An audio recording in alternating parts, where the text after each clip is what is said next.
अस्सलाम वालेकुम जी, की हाल चाल है वीरो सज्जनों, ठीक हो? साड़ी तरफों जनाब बहुत ही ईद मुबारक। हाँ जी बिल्कुल जी, सारिਆਂ ਨੂੰ ਮੁਸਲਮਾਨਾਂ ਨੂੰ ईद मुबारक। अच्छा ते अज जनाब ईद का वे पहला दिन ते अल्हम्दुलिल्लाह सुबह ईद की नमाज मैं और मतीन भाई ने कट्ठी अदा की थी और उस तो बाद जनाब दोस्त साल गए, दावतां खादियाँ, किसे वालों जनाब कोल्ड ड्रिंक, किसे वालों खाना, किसी वालों जनाब कोई चीज़ खा खा के अपने गले खराब कर लेने। अरे कहना क्या चाहते हो?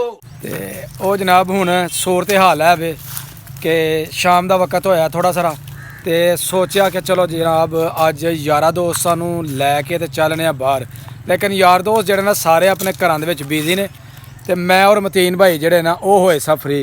ते मतीन भाई कहंदे चलो जनाब थोड़ी सारी बाहर जाके वॉक करिए ते नाले पाइए अपना व्लॉग। ते असी जनाब अज तुहाडे नाल करांगे गल कि ईद वाले दिन जनाब दुकानदारां ने किन्नी कर लुੱਟਮਾਰ ਜਿਹੜੀ है ਉਹ मचाई है ते कचुंबड़ कढ़ दिता जनाब आवाम दा।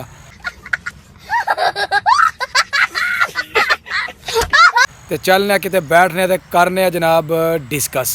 चलिए जी चलो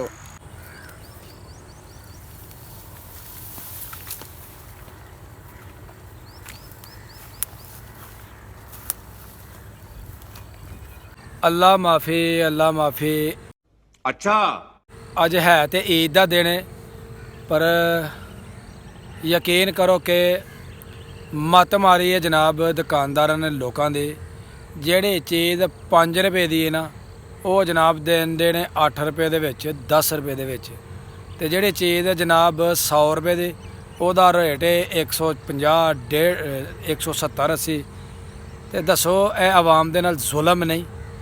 यार कुछ खुदा दा खौफ करना चाहिए। रमज़ान शरीफ दे विच भी जनाब फलाल तुर जो, किसी सैड वाल भी तुर जाओ तो जनाब कोई हाल नहीं। तो मतीन साहब अज मार्केट दे विच फिरे तुरे वेख्या तो केड़ी सैड वाल जरा ना तुहानूं लग्या कि जनाब आवाम नाल जुल्म हो रहा?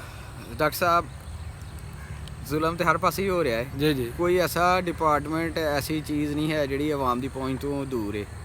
गोश्त चले जाओ 850 800 रुपये किलो वाला जो गोश्त है वो 1100 रुपये का विकता पाया। चिकन जो 600 वाला 700 800 रुपये का विकता पाया है। समझ रहे हो? समझ रहे हो आप? समझ रहे हो? जी जी।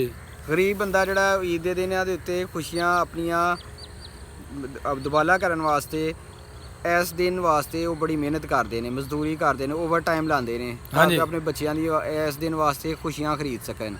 लेकिन मजबूरी इस मुआशरे की इस दिन बजाए असी लोगों के चेहरे पर मुस्कुराहट लियान दे, असी लोग दुकानदार की करने आ, गोश्त वाले, सब्जी वाले, हर बंदा, हर दुकानदार, सरमायादार वो चीज़ां स्टॉक करके तो रेट वधा देंदे ने। वो लुੱਟਮਾਰ के चक्कर च गरीब जिहड़ा सफ़ेद पोश बंदा है वो पिस जाता है।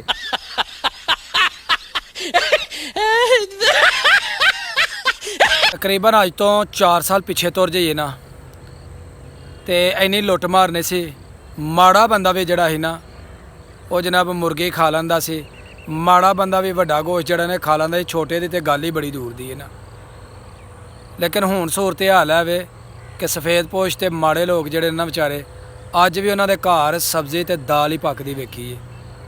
तो उहदी वजह की है कि महंगाई इन्नी करे कि जनाब माड़ा बंदा जड़ा ना उहदी पहुँच तो यह चीज़ां बिल्कुल बाहर हो चुकियां ने। तो खुदारा कुछ खुदा दा खौफ, कुछ रहम दिली को जड़ा ना कम वो लेना चाहिए।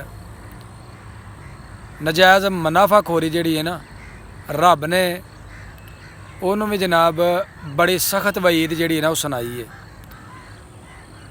तो उन्होंने जहन्नम दे एक गड़ियां दे विच उन्होंने गड़ा मिलना है। तो हुण तुसीं यह दसो कि असीं खरीदना की चाहते हैं? टिकट असीं मंगने आ जनता दे ते कम करने असीं दोजकियां वाले। तो मतीन भाई बड़ा औखा वक्त आ गया।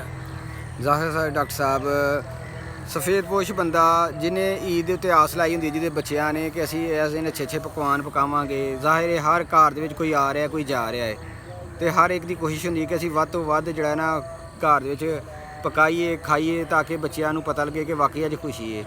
लेकिन खुशी कहदी है वाली ए ईद भी जिहड़ी है लोगों वास्ते मुश्किल बड़ा मुश्किल टाइम है।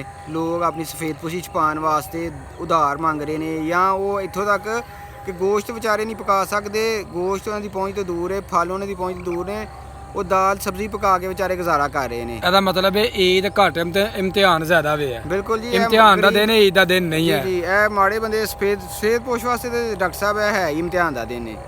ਚਲੋ ਅੱਲਾਹ ਤਾਲਾ ਜੀ ਰਹਿਮ ਫਰਮਾਏ ਤੇ ਸਾਡੇ ਸਾ- ਹੁਕਮਰਾਨਾਂ ਨੂੰ ਅੱਲਾਹ ਤਾਲਾ ਜਿਹੜਾ ਨਾ ਅਕਲ ਦੇ, ਸ਼ਊਰ ਦੇ, ਫਹਿਮੋ ਫਰਾਸਤ ਦੇ ਕਿ ਇਹ ਲੋਕ ਜਿਹੜੇ ਨੇ ਕਿਸੇ ਗਰੀਬ ਬੰਦੇ ਦਾ ਭਲਾ ਕਰਨ। ਲੈਂਦੇ ਵੋਟ ਗਰੀਬ ਕੋਲੋਂ ਅੱਛੇ ਵਕਤ ਵਾਸਤੇ ਨੇ ਕਿ ਤੁਹਾਡਾ ਟਾਈਮ ਬਦਲ ਜਾਏਗਾ, ਲੇਕਿਨ ਮਜ਼ੀਦ ਮੁਸ਼ਕਲਾਤ ਇਹਨਾਂ ਗਰੀਬਾਂ ਵਾਸਤੇ ਪੈਦਾ ਕਰਦੇ ਨੇ ਪਿਆ ਲੋਕ।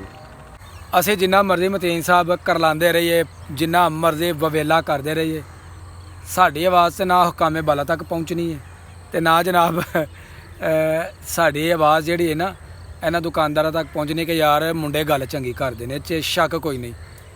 ਇਹ ਤਾਂ ਸਭ ਨੂੰ ਆਪਣੀ ਆਪਣੀ ਜਗ੍ਹਾ ਸੋਚਣਾ ਚਾਹੀਦਾ ਨਾ, ਕਿਉਂਕਿ ਮੇਰੇ ਕਾਫੀ ਲੋਕਾਂ ਦੇ ਘਰ ਵਿਜ਼ਿਟ ਹੁੰਦੇ ਨੇ, ਮੈਂ ਦੇਖਣਾ ਵਾ ਕਿ ਯਾਰ ਘਰਾਂ ਦੇ ਵਿੱਚ ਕਿੰਨੀ ਮਾਯੂਸੀ ਹੈ। ਬਾਹਰ ਉਹਨਾਂ ਦੇ ਬੱਚੇ ਖੇਡਦੇ ਨੇ, ਬੱਚੇ ਤੇ ਬੱਚੇ ਨੇ ਨਾ, ਉਹਨਾਂ ਦੇ ਖੁਸ਼ ਹੀ ਦਿਖਾਈ ਦੇਣਾ ਵੇ, ਪਰ ਯਾਰ ਅਫਸੋਸ। ਤੇ ਚਲੋ ਯਾਰ ਟਾਪਿਕ ਨੂੰ ਥੋੜਾ ਚੇਂਜ ਕਰਿਆ ਵੀ, ਇਮੋਸ਼ਨਲ ਟਾਪਿਕ ਜਿਹੜਾ ਨਾ ਅੱਜ ਦੇ ਦਿਨ ਚੰਗਾ ਨਹੀਂ। ਚਲੋ ਜਿਹੜੇ ਗੱਲਾਂ ਕਰ ਲਏ, ਸਾਡਾ ਹੱਕ ਬਣਦਾ ਸੀ, ਫਰਜ਼ ਬਣਦਾ ਸੀ, ਉਹ ਅਸਾਂ ਕਰ ਛੱਡੀਆਂ। ਐ ਦੱਸੋ ਦੋਵਾਂ ਭਰਾਵਾਂ ਨੇ ਡਰੈਸ ਇੱਕ ਜੈਸੀ ਕੀਤੀ, ਚੰਗੀ ਲੱਗੀ ਹੈ ਕਿ ਨਹੀਂ? ਸਹੀ ਦੱਸਣਾ ਜੇ ਕਿਵੇਂ ਜੀ। ਤੇ ਨਾਲੇ ਇਹ ਵੀ ਦੱਸਿਓ ਕਮੈਂਟਸ ਦੇ ਵਿੱਚ ਜਨਾਬ ਦੱਸਣਾ ਹੈ ਕਿ ਮੈਚਿੰਗ ਸਹੀ ਹੋਈ ਹੈ। ਹਾਂ, ਤੇ ਇਹ ਵੀ ਦੱਸੋ ਕਿ ਤੁਸੀਂ ਈਦ ਕਿੱਥੇ ਕਿੱਥੇ ਕੀਤੀ ਹੈ ਤੇ ਈਦ ਨੂੰ ਖੁਸ਼ਗਵਾਰ ਬਣਾਇਆ ਜੇ। ਅਗਰ ਤੁਹਾਡੀ ਈਦ ਖੁਸ਼ਗਵਾਰ ਹੋਈ ਹੈ ਤਾਂ ਜਨਾਬ ਯੈਸ ਕਰਨਾ ਹੈ, ਅਗਰ ਖੁਸ਼ਗਵਾਰ ਨਹੀਂ ਹੋਈ ਤੇ ਨੋ ਕਰਨਾ ਹੈ, ਤਾਂ ਕਿ ਸਾਨੂੰ ਪਤਾ ਲੱਗੇ ਕਿ ਕਿਹੜੇ ਯਾਰ ਦੋਸਤ ਜਿਹੜੇ ਨੇ ਨਾ ਜਨਾਬ ਉਹ ਪਰੇਸ਼ਾਨ ਹਾਲ ਨੇ। ਤੇ ਇਹਨਾਂ ਲਫ਼ਜ਼ਾਂ ਦੇ ਨਾਲ ਜਨਾਬ ਸਾਡੀ ਅੱਜ ਦੀ ਵੀਡੀਓ ਹੋ ਗਈ ਮੁਕੰਮਲ। ਅਗਰ ਵੀਡੀਓ ਲੱਗੀ ਹੋਏ ਚੰਗੀ ਤਾਂ ਵੀਡੀਓ ਨੂੰ ਇੱਕ ਲਾਈਕ ਕਰ ਦੇਣਾ। ਜਿਹੜੇ ਦੋਸਤ ਮੇਰੇ ਚੈਨਲ ਤੇ ਨਏ ਨੇ ਉਹ ਜਲਦੀ ਮੇਰੇ ਚੈਨਲ ਨੂੰ ਕਰ ਦਿਓ ਸਬਸਕ੍ਰਾਈਬ, ਵੀਡੀਓ ਨੂੰ ਜ਼ਿਆਦਾ ਤੋਂ ਜ਼ਿਆਦਾ ਸ਼ੇਅਰ ਕਰ ਦਿਓ। ਸਾਨੂੰ ਦਿਓ ਇਜਾਜ਼ਤ, ਅੱਲਾਹ ਹਾਫਿਜ਼।